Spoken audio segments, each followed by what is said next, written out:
In our recent video to thank all of the fundraisers who contributed to our campaign to restore the North Pavilion clock and its bells, we mentioned that the clock was much older than the building that houses it. In fact, it predates the pavilion by about 80 years. So, the clock quite clearly wasn't made for the building it spent so much of its life inside. It's also true that the pavilion, as originally built, wasn't designed to hold a clock. You can see this very clearly inside the room where the clock is housed. Originally, this room had small windows on each of the 4 faces of the pavilion. 2 of them were opening lights facing away from the main front, but the other 6 were fixed round windows. These weren't designed to open, and one pair remains facing the main drive. The other 2 pairs have been blocked up, as you can see here, from the inside. It's very clear that the original design has been changed, and this is also visible from the outside, although the change is more subtle here.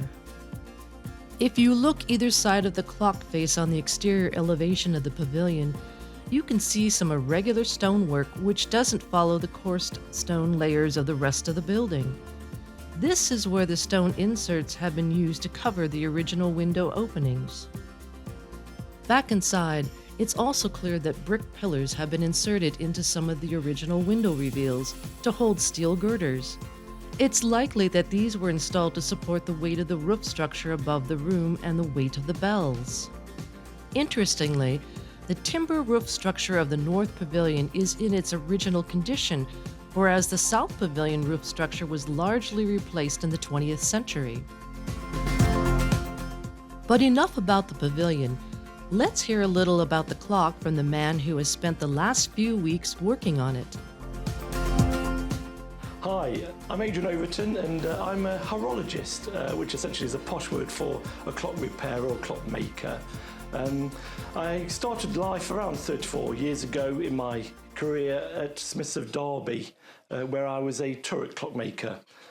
Turret clocks essentially are a tower clock or a large clock like this, which are designed to drive external dials on a church or a tower. And this particular one is a very early and fine example.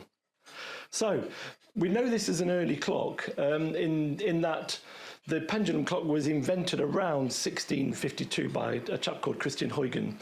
At that time, clocks were incredibly expensive. You had to have the wherewithal and the financial means to afford one of these. This clock certainly it's got over 100 parts, and it would have taken some considerable time to make, probably around 6 months or so. This one is made out of wrought iron. It's completely handmade by a blacksmith. There's no machining in such that we can see on this clock where the blacksmith would have forged or pushed a stake through the wrought iron to make the holes ready to receive the brass bearings. When this clock was made, it almost certainly didn't start in the house. It was made for somewhere else, either a church or the first house or a chapel or something like that.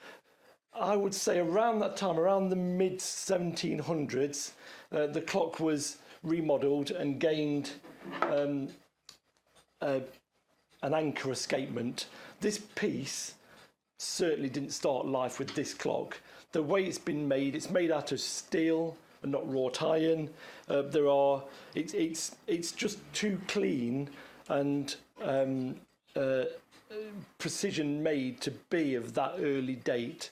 It may have been that the original escapement wore out and then it was updated and replaced, but certainly there are parts on this clock which are later in date and just gives the clock a history of what happened to it over the years. So far in the restoration, the first job is to concentrate on the frame.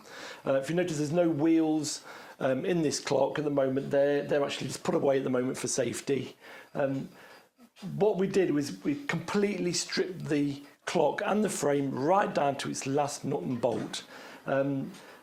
When I first started as a clock repair, a horologist, it was always instilled into you, never assume that the clock has been put right together in the first place. This clock is over 300 years old. It's had a lot of people look at it. If it's been looked at every 30, 40 years, that's a lot of times someone's been over it and reassembled it or redone it. However, the maker, because he'd got pride in his work, everything is numbered with a centre punch. So in this corner here, you've got 3 dots.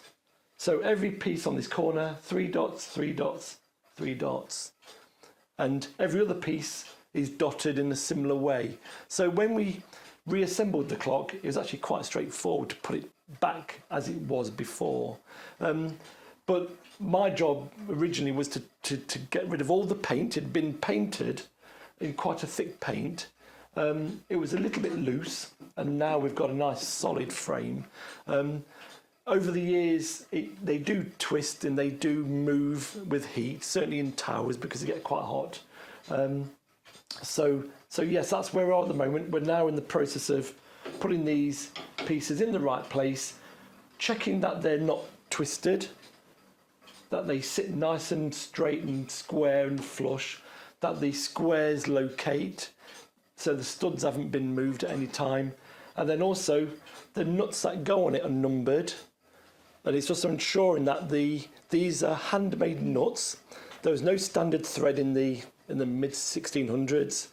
The clockmaker would have made his own taps and dies, and that tap and die would fit that nut. If I have to replace that nut, which I've got to do because I think there's 3 missing, I've got to make a tap to that nut so I can make an authentic nut out of this material. Another key part of this project is the restoration of the bells, and this is due to start in June 2024.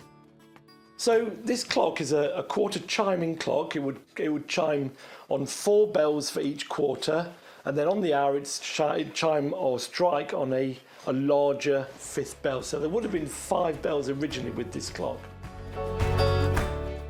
We're looking to have the clock fully restored and back to Wentworth around the summertime. Don't forget to subscribe to our channel and leave us a comment in the section below. We'll be bringing you another update video shortly and hope to be able to record the chiming of the bells so that we can share the sound with all our viewers.